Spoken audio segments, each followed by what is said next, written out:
지난주에 우리가 그 하이델베르크 논쟁에 대한 얘기를 했습니다. 하이델베르크 논쟁은 어거스틴 수도회 총회에 그 루터가 발제자로 나서서 연설한 그 내용인데요. 문제 40개 항을 만들어 가지고 가서 연설을 합니다. 1항에서 28항까지는 신학적인 문제를 다뤘고, 그리고 29항에서 40항까지는 철학적인 문제를 다룹니다. 그때 그 하이델베르크 논쟁의 중심 논제는 단연코 십자가 신학이었습니다. 십자가 신학. 루터가 자기 신학을 십자가 신학으로 이렇게 규정을 하고, 그리고 캐톨릭 중세 신학이죠. 캐톨릭의 로마 카톨릭의 신학을 영광의 신학으로 이렇게 규정을 하면서 십자가 신학과 영광의 신학을 대조시키는 이런 방식으로 십자가 신학을 얘기를 했습니다. 그러니까 중세교회 신학이라고 하는 게, 또 신앙이라고 하는 게 그런 거였습니다. 십자가 중심의 신학이 아니라 이건 완전히 어떤 그 외형적인 하나님의 영광, 하나님의 그 위대함, 이런 것을 통해서 이렇게 하나님을 인식하고 하나님을 찾고자 하는 이런 그 신앙관이 있었단 말이에요. 그래서 그런 그 신앙관, 그런 그 신학에서 이렇게 만들어지는 게 칠성례.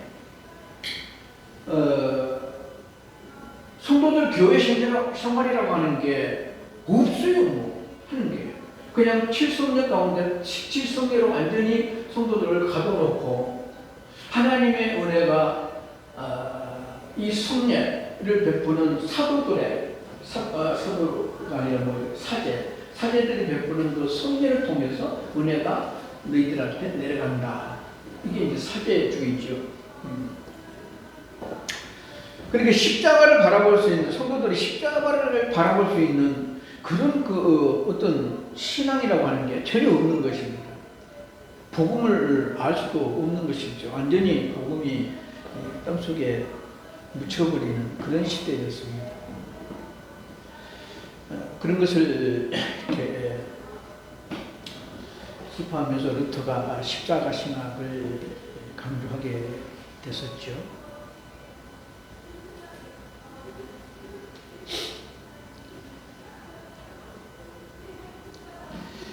십자가 신학을 다시 또 말씀드리기는 어렵고, 이제 십자가 신학의 그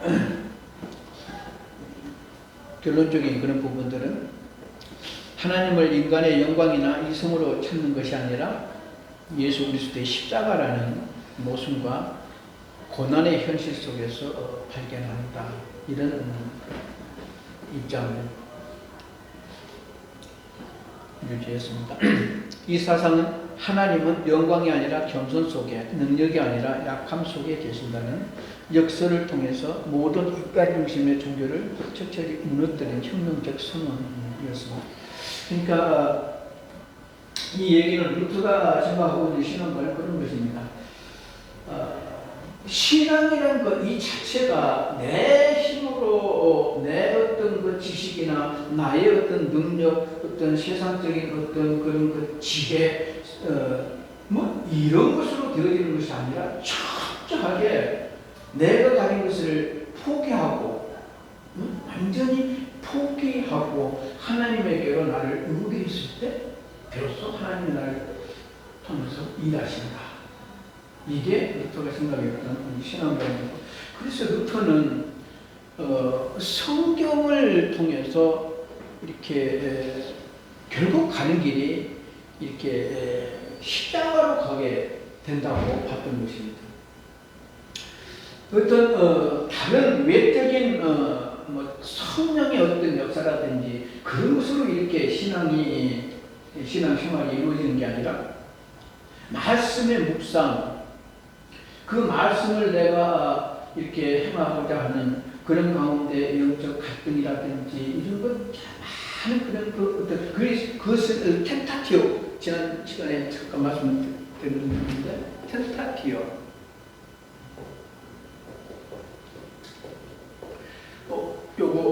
이 시험이고 갈등이고 그다음에 고난 이런 것들을 얘기하는 것인데 이것은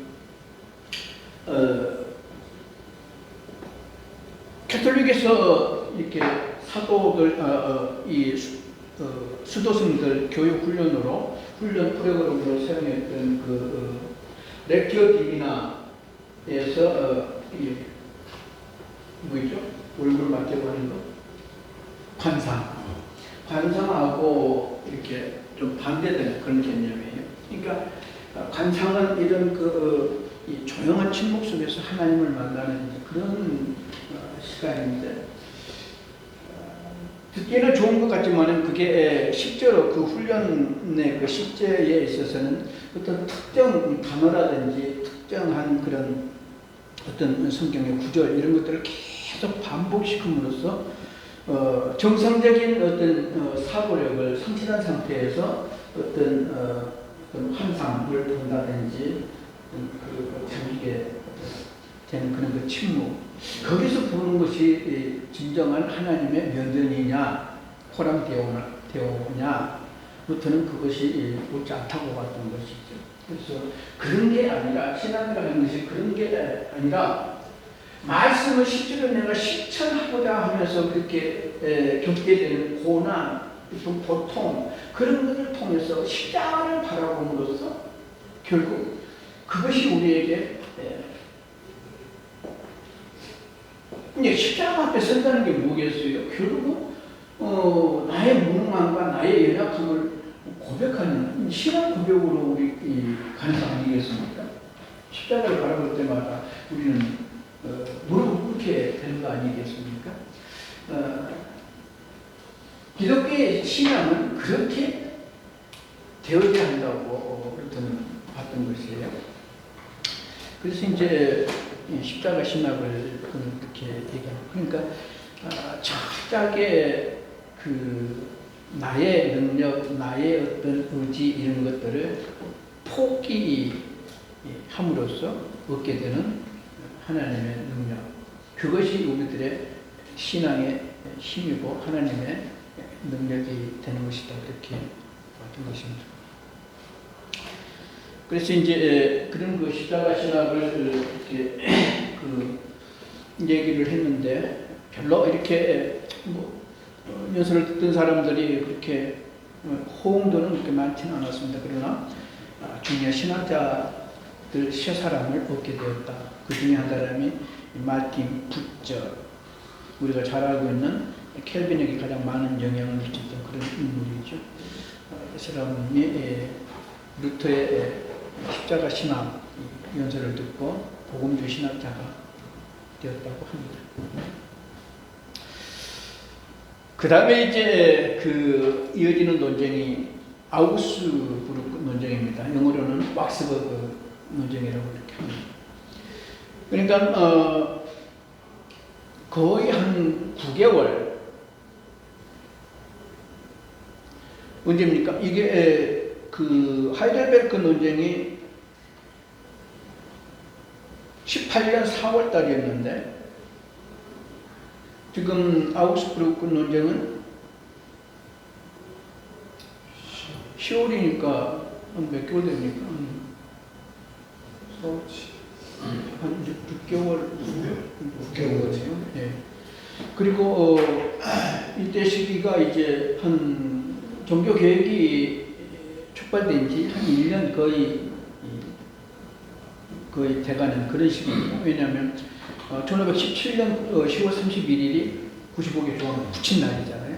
그런데 1918년 10월 12일에서 14일에 있었던 논쟁이니까 거의 1년 돼가면서 그러니까 이제 이때는 초창기에는 로마 카톨릭에서도 교황청에서도 루터 그거 눈에 보이지도 않았습니다.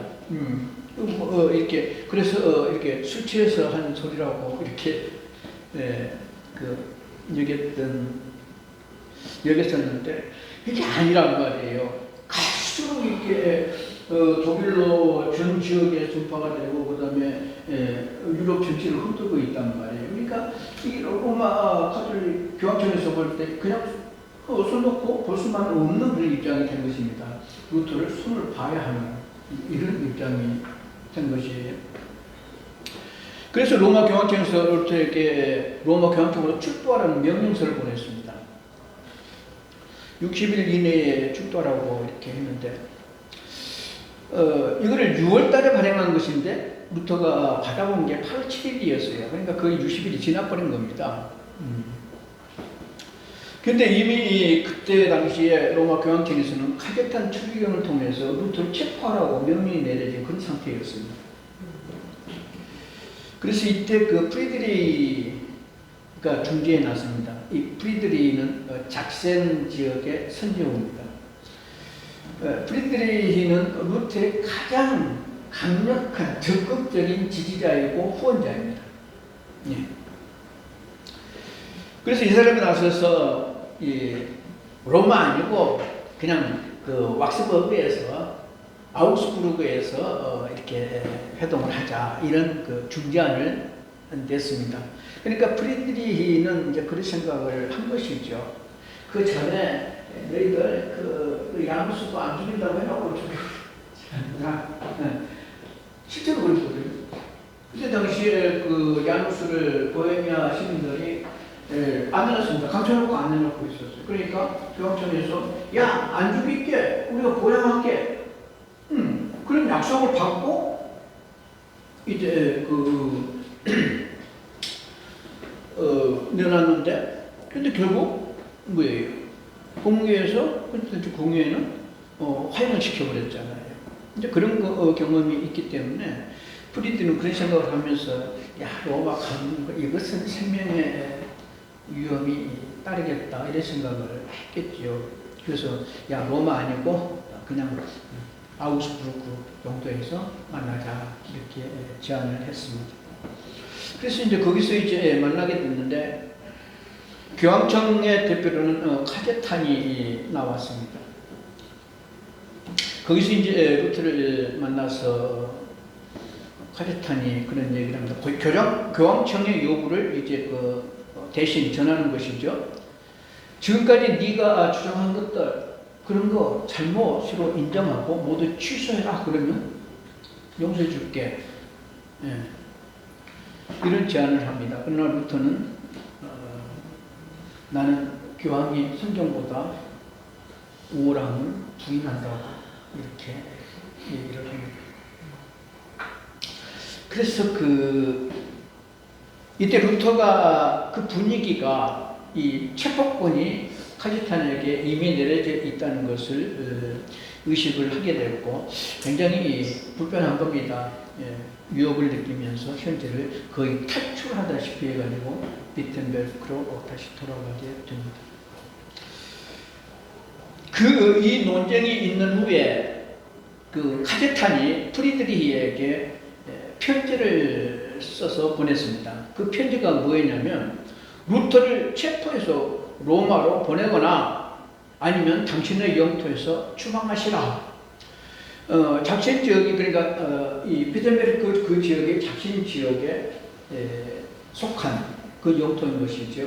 거기에 선제후가 프리드리히였어요. 그래서 그 영토에서 추방하든지 안 그러면 체포해서 로마로 보내라. 근데 프리드리히가 이 편지를 받고 이렇게 썼습니다.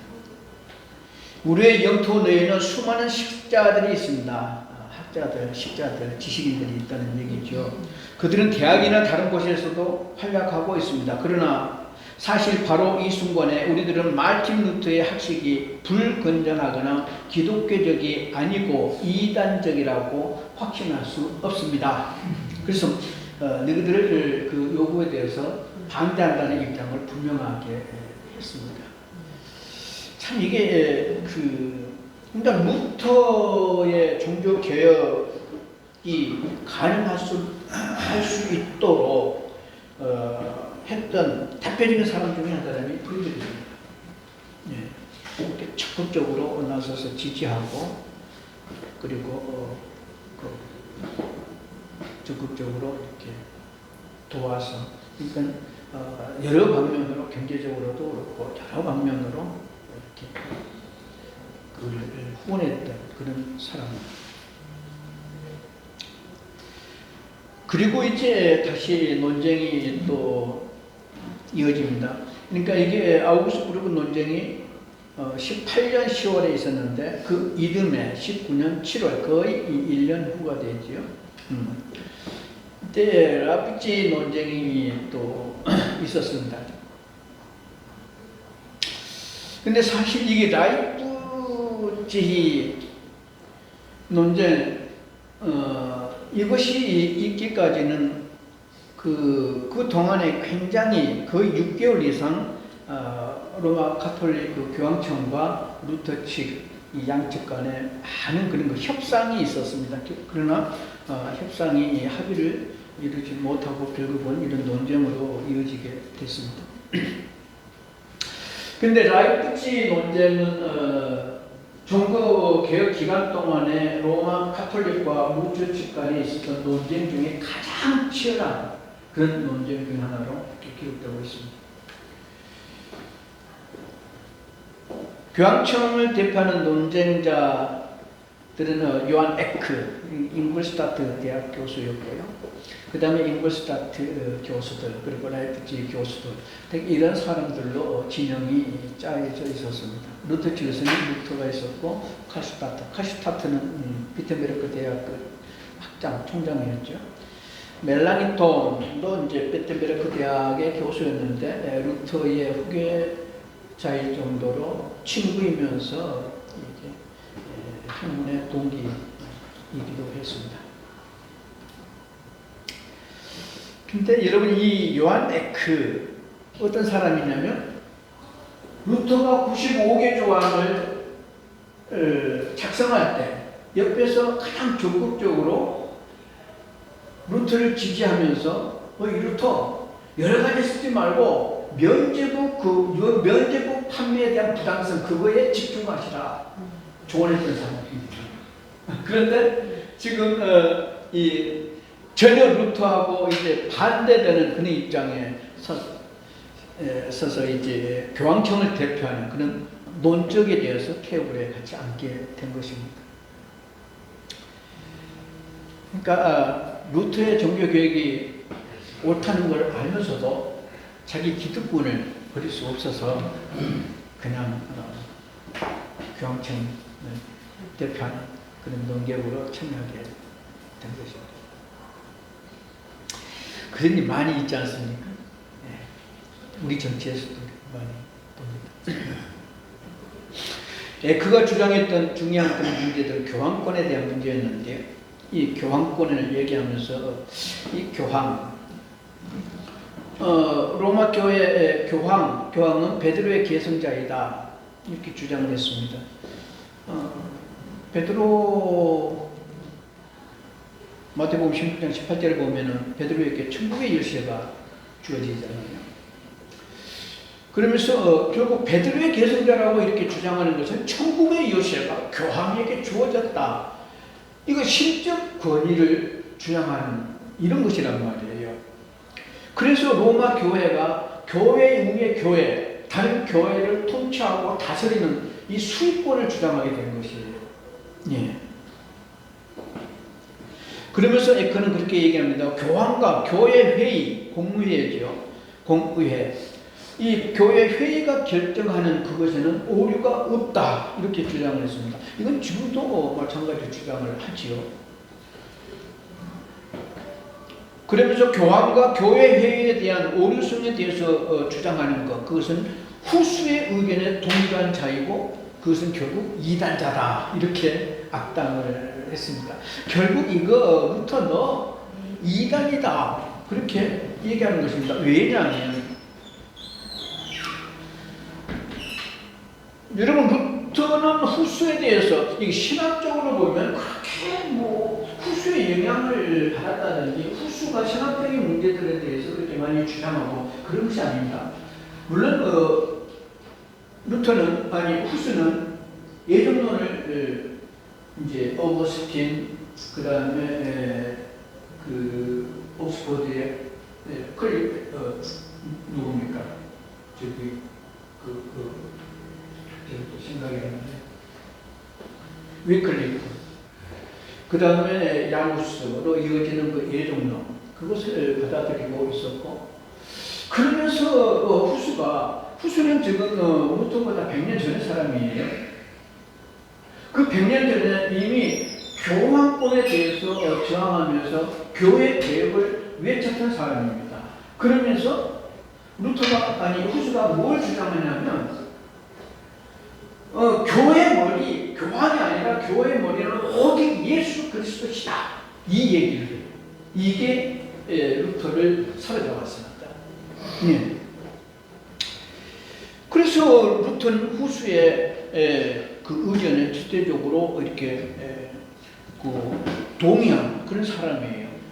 그런데 지금 에크가 후스를 완전히 지금 이단자라고, 이미 후스는 이단자로 이렇게 그 파문을 당해서 뭡니까? 화형을 당한 사람이잖아요.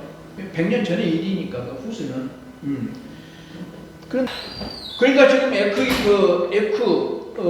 로마 교황청에서는 너 이단자다, 너는 이단이야라고 지금 이렇게 그 규정해버리는 것입니다. 루터에 대해서. 여기에 대해서 루터의 반박은 이렇습니다. 교황의 권위와 로마 교회 공의회가 지닌 권위에 대하여 부정적인 그런 입장을 취하는데요. 오직 그리스도만이 지상 교회의 머리이시다. 여기 후스 주장을 그대로 자기도 동의하고 따르는 것입니다. 이게 성경의 가르침 아닙니까? 그러니까 루터는 이렇게 얘기 주장하고 하는 것들을 보면은 자기 말을 한 게 없어요. 다 바울이 얘기한 것이고 성경이 얘기를 하는 것이에요.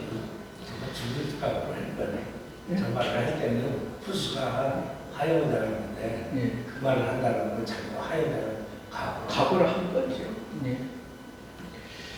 그 다음에 이 교황과 교회회에 대한 오류성이 없다라고 주장하는 이 로마 교회의 주장에 대해서 아니 그런 거 아니고 오직 성경만이 모호하다, 성경만이 옳고 없다라고.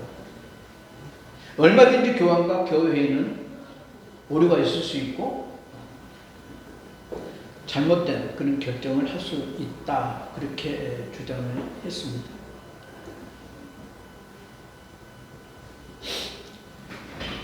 이 논쟁이 있는 후에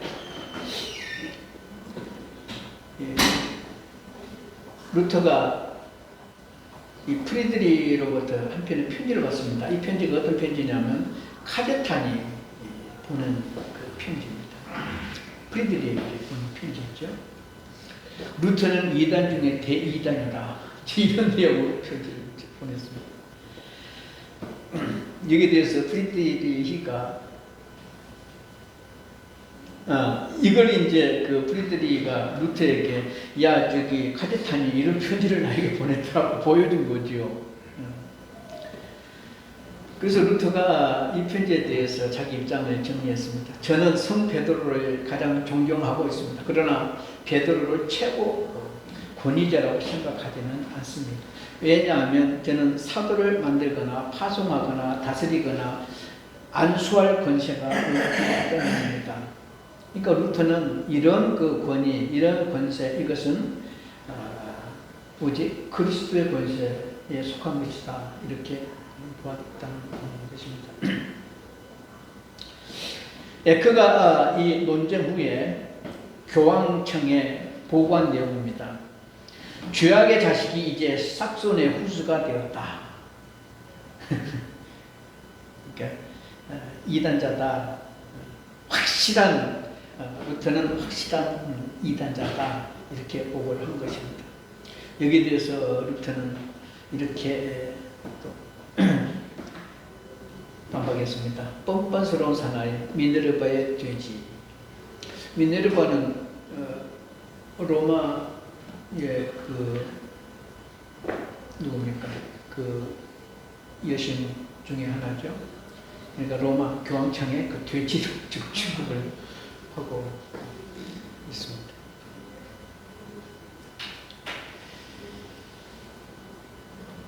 이걸 실제 뭐 이렇게 그때 그 상황을 누가 그렸는지 그림으로 그린 것입니다. 양쪽에 이제 에쿠와 루터가 양쪽에 서서 논쟁을 하는 그런 모습을 그렸습니다. 이제 이 논쟁 후에 논쟁의 결과가 로마 교황청에 이렇게 보고가 되었고, 로마 교황청은 정말 이들을 두어서는 안 되겠다는 이제 결심을 하고 루터에게 다시 소환장을 보냈습니다. 이 소환장이 20년 6월 15일에 발행을 했는데 루터가 받아본 게 10월 10일 날이었어요. 근데 그 소환장 내용이 60일 이내에 오지 않으면 파문하겠다 이런 경고장이었습니다. 근데 여러분 그때 당시에 교회에서 사제가 파문당한다고 하는 것, 이것은 죽음이나 다름없는 그런 것이죠. 그 경고장을 받았을 때 에라스무스하고 프리드리히가 중재에 나섰습니다. 에라스무스는 당시에 최고 인문학의 당대 최고의 권위자였죠. 실제로 에라스무스가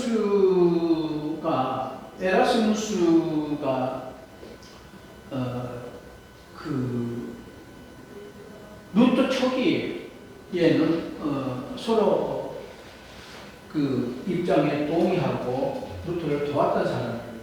그런데 중간에 루터하고 갈랐었는데 변전한 거예요? 아니면 아마 저는 이제 그렇게 보고 있습니다. 많은 이제 그 역사학자들이 보는 견해가 그런 것 같은데요. 실제로 에라스무스는 이게 에라스무스하고 루터하고 갈라서게 된 그 신학적 동기는 뭐냐면 구원론에 관한 문제입니다. 이게 루터는 전적인 하나님의 은혜, 은총, 요거를 얘기하잖아요. 하나님의 주권.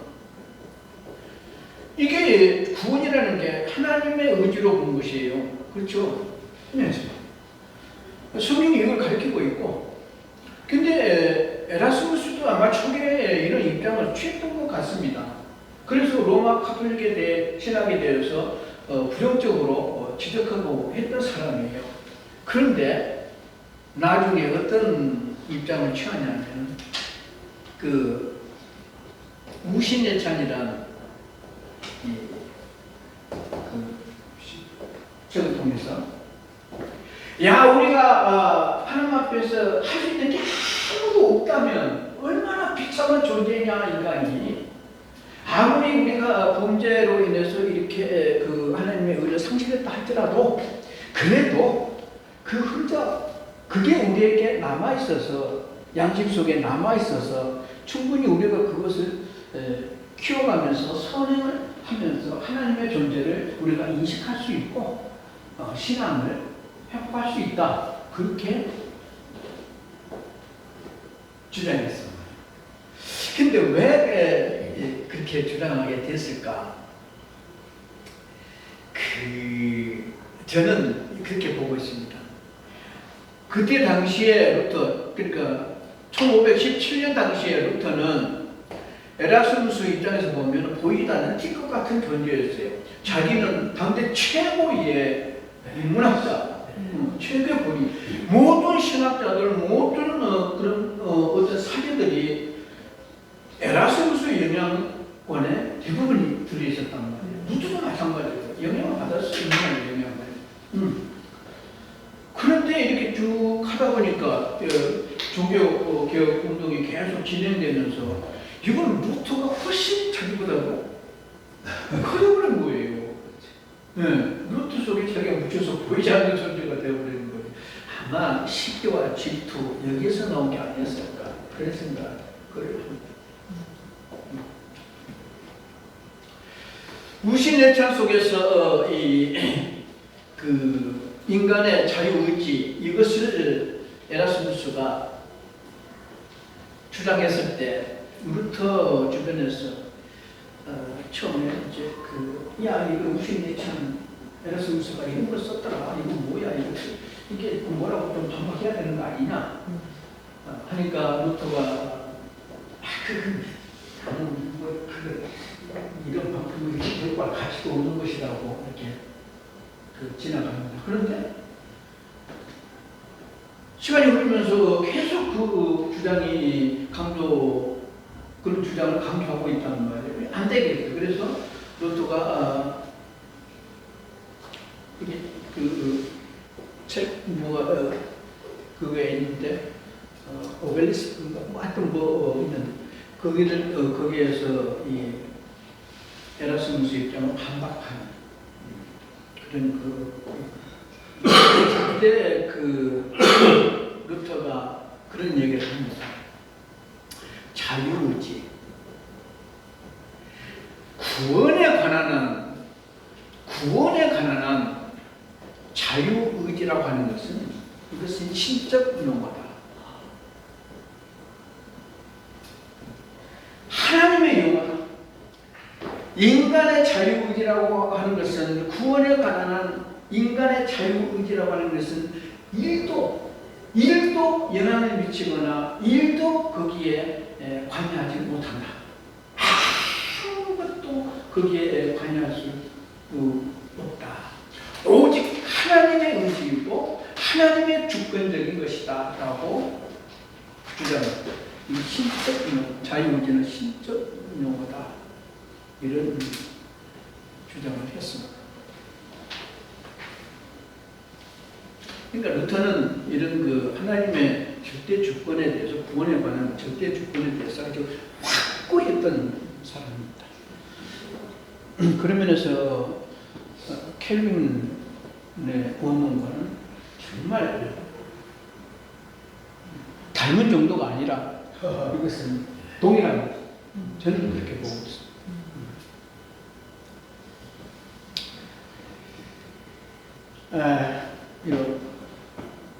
이 결과로 이제 루터는 이 범법자가 됩니다. 파문을 당하게 되는데 이 부분은 다음 시간에 또 계속해 가도록 강을 건너버렸네. 예, 루콘강을 완전히 건너버린 것입니다. 그러니까 이 소환장 이것을 루터가